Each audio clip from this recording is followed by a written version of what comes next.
मंत्रालयातील लाचखोरी प्रकरण कलंक असल्याचं मंत्री नरहरी झिरवळ यांनी म्हटलंय। मंत्रिपद काढून घेण्याच्या चर्चेवरही त्यांनी सडेतोड उत्तर दिलंय। आणि माझं कार्यालय हे जवळ जरी असेल तर प्रत्येक क्लर्क किंवा प्रत्येक ओएसडीच्या कार्यालयात किंवा त्याच्या बसायच्या व्यवस्थेत जवळ जाऊन पाहण्याचा काही कधी प्रसंग आला नाही। परंतु जे झालंय ते अतिशय दयनीय, अतिशय कलंक लावणारं असं ते वर्तन त्या ठिकाणी केलं गेलंय।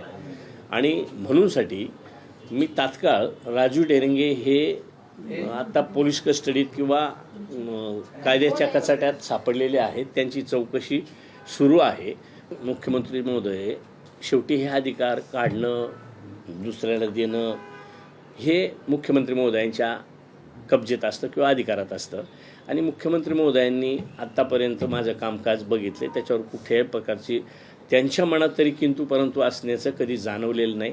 त्याच्यामुळं तोही प्रकार होणार नाही। आणि माझ्या स्वपक्षातलं असं तरी मला वाटत नाही की बाबा कोणी माझं मंत्रिपद काढून आणि कोणाला तरी हवं याच्यासाठी माझी बदनामी करतील असं मला अजिबात वाटत नाही।